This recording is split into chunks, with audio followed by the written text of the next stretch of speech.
with Native people in particular, the only thing that can make up for land is land and sovereignty. This is Diary of a Nation. I'm your host, Christina Zlotnick. My podcast explores the human experience.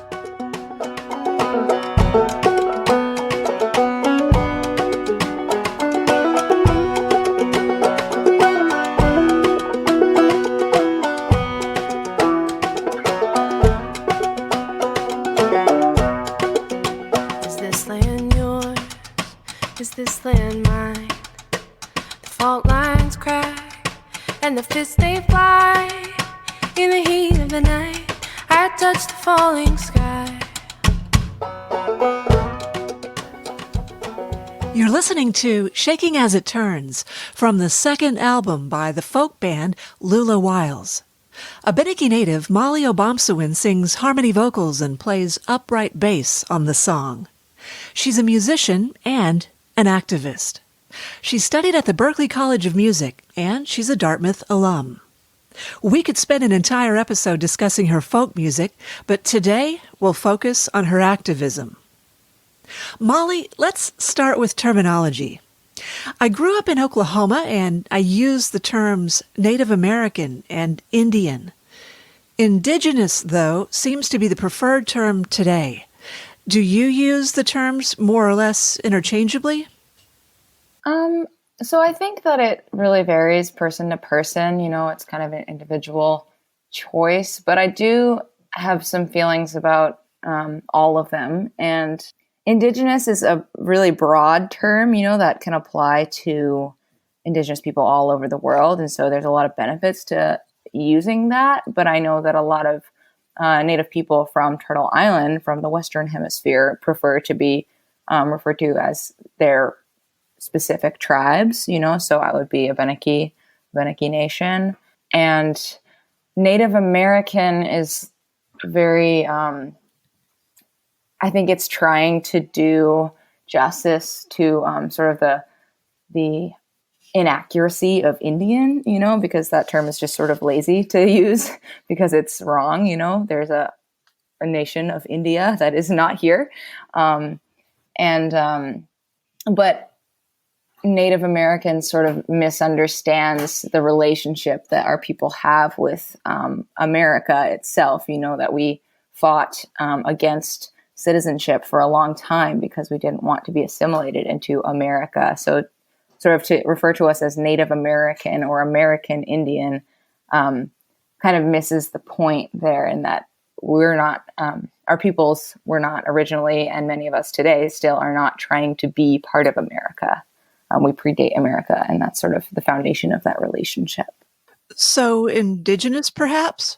Yeah, or First Nations, I know is used in Canada, which is where my tribe is federally recognized. But I think just Native, honestly, is the most generally applicable here and respectful if you don't know the specific tribe. Could you explain where your tribe originated, plus some of its history? The Abenaki Nation actually wasn't originally its own tribe. The word Abenaki is a mispronunciation and mistranslation of Wabanaki, which is, you know, you think of the Wabanaki tribes of Maine. So the English sort of could use that W sound at the beginning of the word, but the French, who colonized a lot of what are now known as Abenaki people, don't have that "won" sound in their language, really. They don't really use it at the beginning of words ever. Like the most sort of similar sound that they can make is in like the letter 8, wheat. But so it wasn't natural for them, so they just sort of softened the beginning of the word to the ah sound, Abenaki. So that being said, the Abenaki people now, you know, in the context of colonialism, it is a real tribe and its own entity. And so we originated from all over northern New England and basically between, to be general, the Kennebec River in western Maine and and Lake Champlain and the Hudson River that comes out of it in Vermont, upstate New York. And my nation is now federally recognized in Canada, like I said, but there Abenaki people that live south of the border as well. Does your name have particular meaning in the indigenous community? So Maliakit is my full first name, and she was a Pequawket midwife in the late 1600s. She was really well-known advocate for our land and our peoples, and she traveled a lot helping people. She was a medicine person, and so she is a really important figure to us in our history. And Obomsawin has a lot of different interpretations of the meaning, and they all sort of line up, I guess, conceptually, if you're thinking about it in a indigenous framework. But there some interpretations are that it means fire keeper, and some are sort of lean more toward basically the Obomsawins were roving archers, so they would be shooting arrows and defending the village, basically the village defenders. But those are just different dialect interpretations of the same word, if that makes sense. As a Native, how have you been treated in this country, and do you have any stories that you'd like to share? Yeah, I'd rather not go too deep into it just because I'm not a huge fan of trauma porn. But there's obviously something I've written about a lot in my articles is just the erasure of Native people in general, and especially in the Northeast. You know, people think that we don't exist, and they're very convinced that they're right about that, you know, particularly white people and settler descendants. But also just across the board, you know, the liberal media. I was just looking today at one of those maps that pop up now and again online, and it's like, you know, the trajectory of Native land dispossession over the years. Maybe you've seen those, and it's sort of this like shrinking image of like the whatever color the native land is just shrinking over time, right? And they Yes. always start with the East Coast entirely like not having any native land in it. You know, they start at the beginning of America, and the East Coast is, you know, supposedly all already white land, which is bogus. So, you know, that just sort of speaks to like how common the erasure of East Coast natives is. You began to study Native history during your second year at Dartmouth, which is a college that was originally founded to educate students native to the Abenaki land on which its campus is located. Was there a particular reason you started to become more interested in history? Yeah, so Dartmouth started as Moore's Indian School, and it actually started in Connecticut, I think in Lebanon, Connecticut, and then it moved to Abenaki land, just to sort of reframe that history. You know, when it became Dartmouth College is when it moved to Abenaki territory. And obviously there's a long history of folks from Odanak, which is my reservation, going there. And but yeah, when I started Dartmouth, I was sort of reluctant to dig into the Native studies classes, mostly because I was like, I'm already Native. Why do I need to learn about being Native, you know? But I'm really glad that I did end up taking Native studies classes, and it was largely because of what was going on at Standing Rock at that time. And I got really inspired, and there were some really amazing classes being offered at that time about Indigenous nationalism and Indigenous liberation movements. So that's when I sort of dug into it. So you come from a political family. You're one of 6 kids, and your parents met in a Vermont courtroom. They were advocating for tribal rights. Mm-hmm. And one case ruling they followed determined that Abenaki sovereignty had been, quote, extinguished by the increasing weight of history, which is the notion that over time you can overturn a native nation's right to exist. And you said that's nonsense. Yeah, so one of the great classes I took at Dartmouth was federal Indian law with one of like the biggest experts in the nation, Bruce Dutu.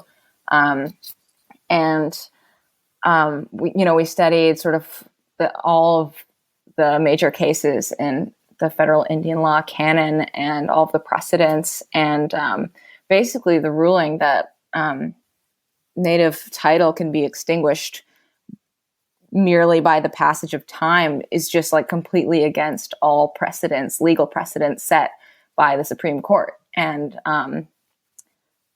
for the last 300 years. So basically you have to, in order to dispossess Native people, it has to be expressly and unambiguously decided and legislated by the Congress. That's the only way that you can dispossess Native people of their land. Any ambiguity has to side on the side of natives. So that sort of just like closes the case on any kind of ruling about, extinguished by the weight of history, which means nothing. That means that so nothing happened. The leases still stand, or the title or whatever, the deed, whatever the context is. But just because white people settled there and, now there's a city there or whatnot, that Native people don't have the right to that land anymore. It is an argument that I'm really surprised didn't get taken back up by the Supreme Court or the Court of Appeals, because it's just so obviously against precedent. And we saw that in Oklahoma recently, right? That major ruling for the Muskogee Creek Nation that should have, overturned even the Vermont ruling from the 90s. That was huge. 3 million acres. Yeah. On land where I grew up, Tulsa, Oklahoma. Yeah. The thing about the Oklahoma case is that, that land was proven to be still a reservation, still of the 5 tribes in Oklahoma. And that is a really huge deal, obviously, for precedents and affirming tribal sovereignty. And the canon of federal Indian law as it stands. But also what the EPA did, to my understanding, is that right after that ruling was made, they passed a law or some kind of legislation about that the EPA gets to set the standards for fracking and extractive industries, which is completely defeats the purpose, I think, of tribal sovereignty. Having weight there and having jurisdiction in that land, because one of the biggest arguments for tribal sovereignty is being able to set the air, water, land, soil quality standards. And it was one major step forward in affirming tribal sovereignty precedents, and then this really strange step backwards that has yet to be really figured out, I think. I've been away from Oklahoma for 20 years. I'd never heard of so many earthquakes there as I have since I've been away. A Stanford study found that spike is mainly due to the injection of wastewater produced during oil production. There you go. Moving on to your musical talents, you're a label mate of Woody Guthrie on Smithsonian Folkway Recordings, and you've said that the song, This Land Is Your Land, falls flat. How so?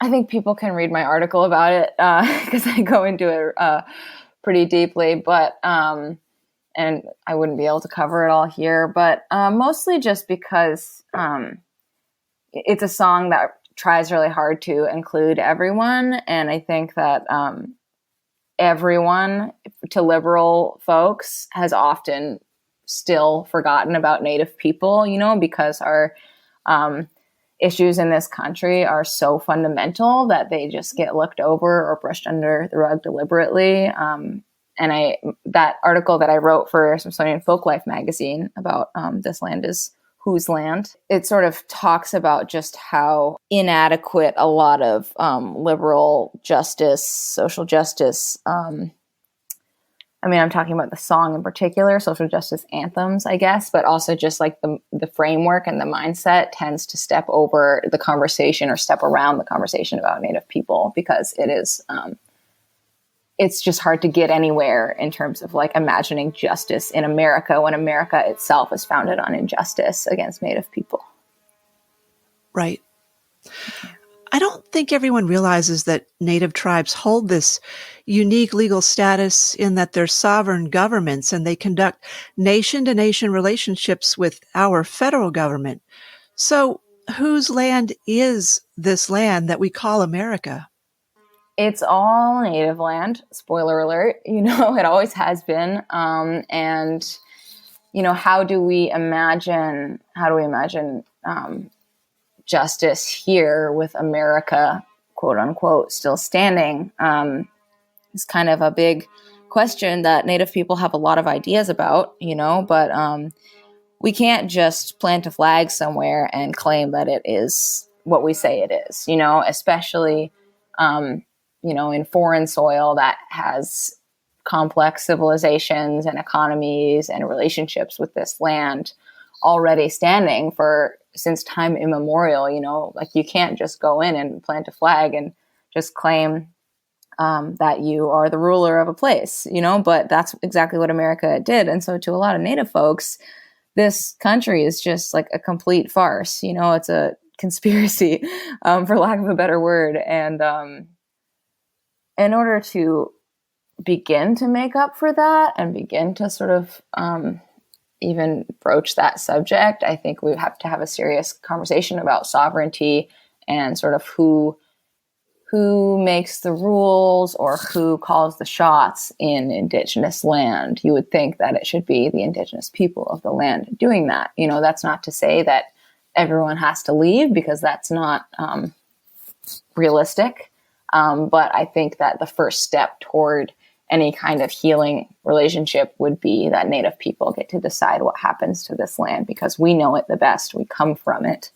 We're born of it. You're an advocate for the Land Back movement, which is an initiative to return Native lands to their rightful caretakers. So what are your advocacy efforts with respect to land rights?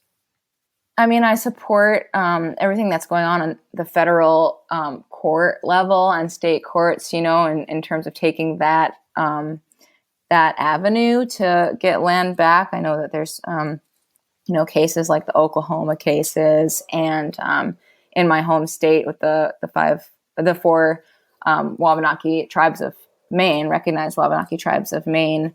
In the 1980s, they got a Land Claim Settlement Act. Very problematic results, but they did get land back, or the ability to purchase land back. And then there's also the more grassroots avenues where there's been individuals or corporations, conservations, just signing over the deeds to Native tribes, whether that's to be taken into like official tribal land, made tribal land, which has its own set of legal rules, I guess. Yeah, so the more grassroots avenue for getting land back is when conservations or individual landholders just donate land back to tribes, whether that goes under actual tribal jurisdiction or is just held in a nonprofit status or by an individual.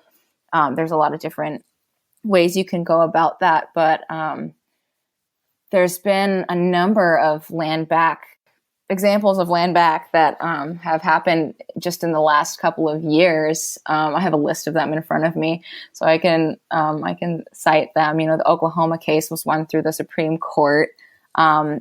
In July of 2020, the Esalen tribe was able to reclaim 12,000 acres, a big ranch near Big Sur, California. And the town of Eureka also returned stewardship of a 280-acre Duluwat Island to the Wyote tribe. There was a church that gave some land back to the Wyandot Nation. And in Maine, just last month, I think, maybe it was this month, there was 735 acres returned to the Penobscot Nation near the Penobscot Sacred Mountain, Katahdin, Mount Katahdin in northern Maine. And so this is a movement that's picking up a lot of steam. And personally, I'm involved in a couple of land rematriation projects, which is Indigenous women-led land back initiatives, basically. And nonprofits, land trust nonprofits are sort of another way of collectively holding land in that way that I'm involved in. We're recording this interview in November, which is American Indian Heritage Month.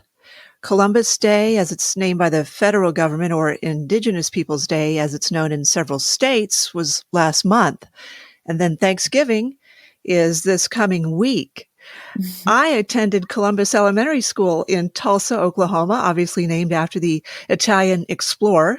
It's since been renamed after a Mexican-American activist because the student body there now is half Hispanic.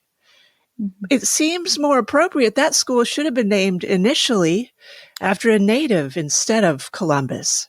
And we know Native people predate colonialism, yet Native history, our holidays, the people we honor, they're all filtered through that lens of colonialism. And that seems like a really big problem, even today, in addressing what's wrong with this country. What do you think? Yeah, I agree. There's a real cognitive dissonance there. And I think a really good example that I often use is I like books. I like to read. So I go to bookstores and libraries. And often I notice that the history section, American history, and the Indian or, Native American history sections are on completely separate sides of the store, in completely separate locations, as if American history was not also Native American history and vice versa. It's like it gives you this option to read the censored version of history that might make you feel a little bit better. And then the stuff that is extracted from that, the Native history that's extracted, that tells, more of the shameful details of white America and its predecessors. So in terms of representation and, names of programs or schools or organizations, I do feel like if we go there, everything should have a Native name. We're in Native land. Everything does have a Native name. The trees have their rightful Indigenous language names. The waters, the riverways, everything does. And it's hard not to see, from that framework, it's hard not to see everything constructed by America and written in English and whatnot as just sort of a weird veil of fakeness, when you know that there's real history that's not being told, when you know that there are real names of places and landforms and animals that are not being spoken. But I will say that it's important to acknowledge that there are a lot of Mexican or Hispanic folks that are Indigenous, and definitely they can't be equated per se, but I think it's really important to acknowledge that that is a reality, because there's a lot of migration that has always happened across the imagined U.S.-Mexico border, the constructed border, and those migration patterns of humans as well as animals are being disrupted by this concept of a border that's supposed to keep, imagined enemies out, I guess, and meanwhile, it's still Indigenous peoples and Indigenous animals and wildlife that have always crossed that so-called border. And so, yeah, I just wanted to speak to that for a second, that I think it's important not to necessarily draw a line between Native and Mexican or Latino, Latinx ethnicities, as well as, just since I'm on the topic, there are a lot of biracial Native folks and mixed with all kinds of different identities, but one that gets erased a lot is Black Native folks, because of strange ideas on both ends of the spectrum, sort of that the one drop idea that if you're one drop of anything else, you can't be Native anymore. And on the flip side, if you are Black, you can't be anything else. And I think, I just think it's important to sort of be aware of those dynamics. We seem to want to put people in neat and tidy boxes. Yes. That's not how nature works.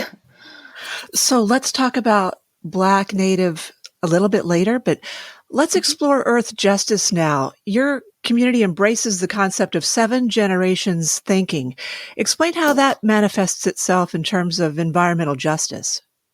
Seven generations thinking is embraced by a lot of different indigenous cultures, and it's just sort of the idea that you think 7 generations ahead when you're making any kind of decision that will impact the earth or the people or the animals. And in indigenous frameworks, we consider that we're all related. So if you harm the water, you harm yourself.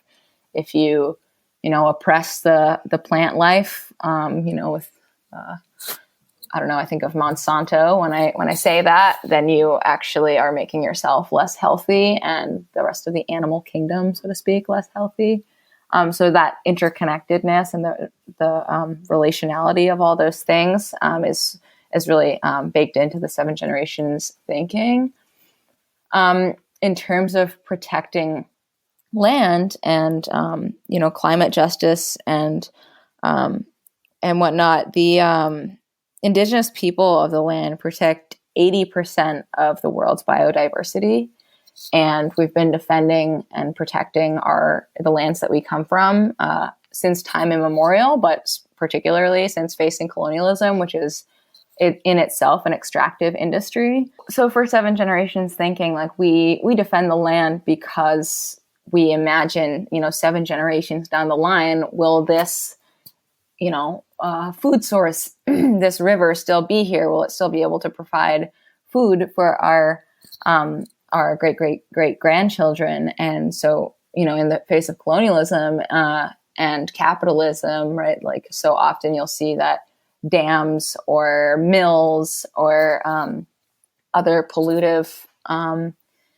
industries will ruin a waterway, and will disrupt the natural flow of fish, like salmon, for instance, and inhibit salmon runs, which blocks the food source for Native people. Like our indigenous thinking and framework would never allow something like that to pass, because, if you cut off the food source, then how are your great grandchildren going to eat? How are you going to eat now, I guess, is the first question. But in terms of, America, I think, this country would do a great benefit to itself to start thinking 7 generations down the line, because capitalism has a very waste-intensive and pollutive legacy that it spreads. Though it hasn't really been widely adopted, the business model of the Certified B Corporation aims to include the welfare of people and the planet on equal footing with profits. And that's exactly what we did at a solar energy company where I worked for the past 4 years as a marketer. Mm-hmm. And your assertion is that sustainability is the antithesis of capitalism. Native sovereignty is the enemy of industries that exploit Earth's resources. That's what you've also said. So expand on an idea of how we can create a better business model. I think there's a slight problem in the question of like framing our understanding and our plans for the future around business models. I think particularly the Democrats really want to be able to make the sustainable economy still profitable and still expanding capitalism. And it's my belief that capitalism doesn't really have much of a role in saving the earth from climate catastrophe and from, saving our lands and waters and relatives, animal relatives, plant relatives. I think that capitalism is just sort of inherently opposed to sustainability. And so that being said, if we have to think about it in economic terms, which we often do to convince politicians or corporations or, people who believe in capitalism, local economies, local food sourcing is really important, and local energy sourcing. The argument for native sovereignty as the solution to climate change, or an important avenue for fighting climate change, is that native sovereignty, allegedly, at least, Oklahoma sort of raised some question marks for me, but Native sovereignty allegedly is supposed to be able to have binding legal power in setting environmental standards. And so it would be a much more efficient way to hold corporations accountable for polluting and to set limitations or just completely bar certain corporations, like Dakota Access Pipeline, for instance, would have been nice, from polluting and extracting and doing sort of fossil fuel intensive activities. Yeah, as far as a business model goes, I think it's good. The Ojibwe, I think it was White Earth Ojibwe, passed the rights of Manuman, or wild rice, which put wild rice, it gave it inherent rights to exist, flourish, regenerate, evolve, and also the inherent rights to restoration, recovery, and preservation, which is incredible, considering that what the needs of wild rice are to grow is like clean water and, an uninterrupted ecosystem, right? And so that really like reframes sort of the ability of corporations to come in and do whatever they want, because if they have to, if they have to respect those rights. And I know there was some other sort of rights of nature laws that have been passed globally that have been really cool to see, and largely by Indigenous leaders as well. On the subject of politics, President-elect Joe Biden is vetting New Mexico Congresswoman Deb Holland as a possible appointee as Secretary of the Interior. If chosen, she'd be the first Native cabinet secretary.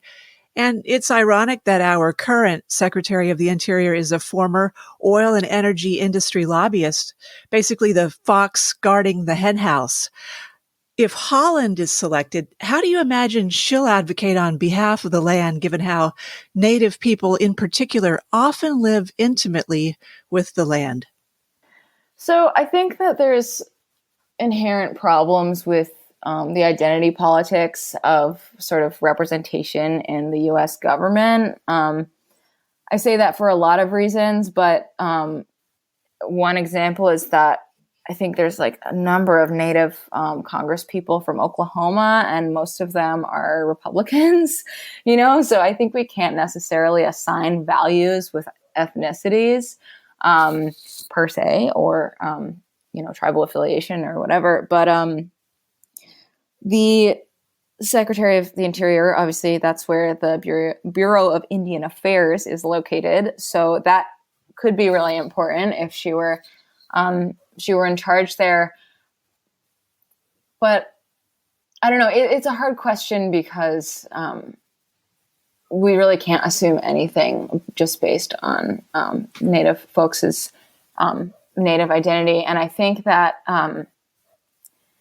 sort of to go back to what we started this conversation with, that, Native folks fought against the Citizenship Act and the 1924 Native Citizenship Act because we saw it as just another method to culturally genocide us and forcibly assimilate us. We didn't want to be citizens of a nation that, invented itself on top of us because we were already citizens of our own nations.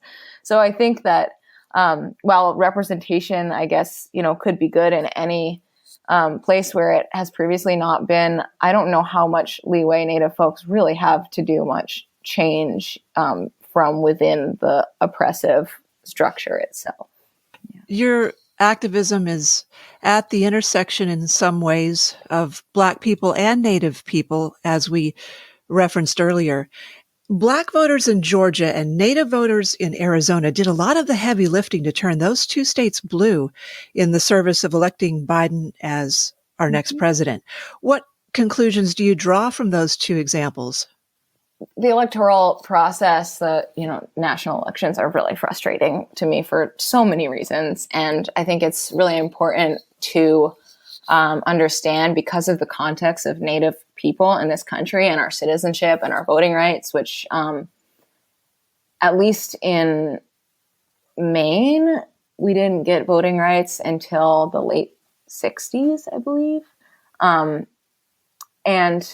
maybe across the nation as well. But it's the framing of that, of sort of what people's responsibilities are to the oppressive colony just needs to be taken into account. Native people do not owe America anything. And so the fact that the Native folks in Arizona pulled so much weight in turning the state blue is like impressive, but also just like, and I think this frustration might go for the Black community as well, but just like, what has this nation given us to deserve us saving it from itself again, And really the answer is this nation has hardly given us anything, and still has all of these systems set up to oppress us.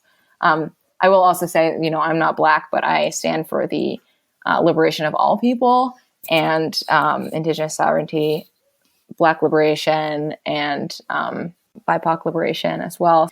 I really did not want to vote for Joe Biden, but I did that. And it was really hard for me to see a difference between Trump and Biden in most respects, including that they're both sexual predators and that they're both very cozy with extractive industry and rote capitalists. And they both love Republicans, so all of these politicians are still colonial figures because they uphold the colonial structure.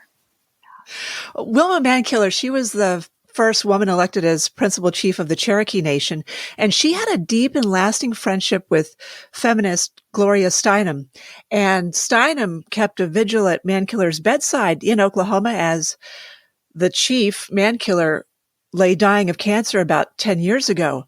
Native people in general seem to have great reverence for women. What lessons can we learn from Native women to help us create a more equitable way of life as it relates to feminist and gender issues? Yeah, so I read recently, I know there's a movie out about this, but the suffragette movement actually was inspired by Haudenosaunee women and the government structure, the Longhouse government structure of the Haudenosaunee people. There was a woman that was trying to make a documentary about the suffragette movement and did. And she was doing her research and ended up tracing all the way back to basically white women in early colonial period, observing that Native women had political power and often more political power than men in the Haudenosaunee culture. And it was like a mirror to their society, to white society, and it made white women sort of consider, well, why don't I have any existence in the law at all? And why don't I have any existence in my culture and, influencing decision making and whatnot? So I think that is to say that Western or American culture has already learned a lot from Native people. And, I think it's kind of, it's more or less known that the Constitution and the idea of democracy, the way it is in America, at least the ideal of it, is also inspired by Six Nations culture. So that all being said, our traditions are very equitable, and a lot of us recognize gender fluidity and multiple genders more than just the gender binary that Europe has come up with. I think that I'll speak to my culture personally. Women and men had very sort of important and equal roles, although they were determined roles. Generally speaking, women had decision-making power about sort of the internal and the life-sustaining practices, the life-sustaining things. So like when we talk about 7 generations thinking, like that was really like women's wisdom that is informing that, thinking about the children of the children of the children. And men had sort of the like puppet politician roles, right? So they would, and the warrior roles often. So they would do the sort of diplomatic stuff, but they wouldn't be able to make decisions on their own or sort of like have their own, individualistic role because they were just doing what the women told them to. And, that all being said, we also recognized gender fluidity and people who didn't identify as, either man or woman in the way we might think about it now. There were places and specific roles and often elevated roles in society for those people as well. So I think a lot can and should be learned from Indigenous cultures, politically speaking and just socially speaking, and in the way of, I think that our sort of anti-colonial or pre-white people cultures are really non-hierarchical. Yeah. And sort of we let people tell us, we let our people tell us, our children tell us and show us who they are, as opposed to telling them who they are and who they have to be. I like that. Yeah. On the subject of racial justice, people may say, my ancestors never attacked Native people. They never owned slaves. And while that's certainly true for some of us, it's also true that past injustices have not, to this day, been addressed, as the oppressive structures and those attitudes still remain. I think it's important sort of to really think about the foundation of this country and the wrongs that were done, even if they weren't done by your ancestors. If you're white in this country, those wrongs were committed explicitly and expressly for white people to flourish and prosper in this land.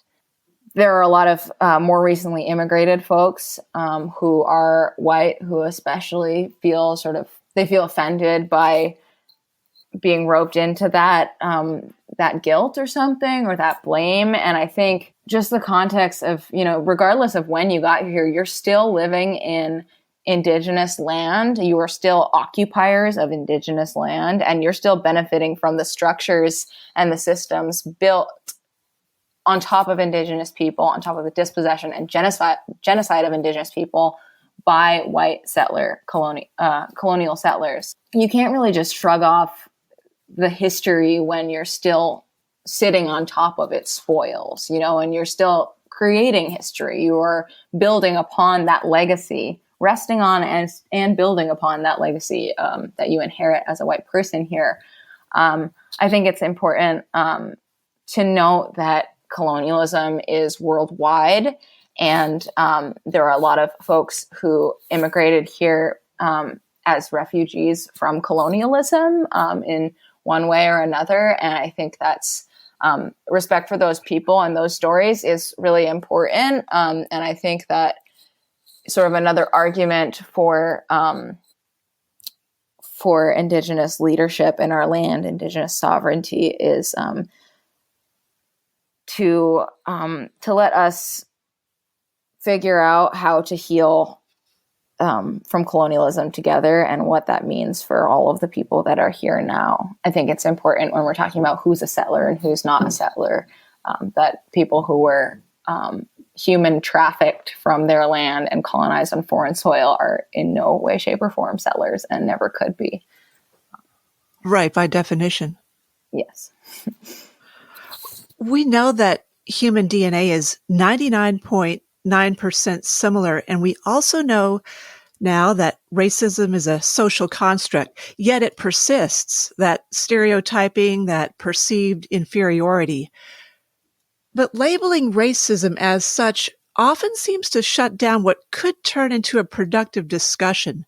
And if we're to work toward an egalitarian society, should we move away from calling out racism in people and institutions and instead focus on helping people understand that the real problem might just be that we need to dismantle the hierarchy of ranking people and conferring privilege, which is baked into our system still today?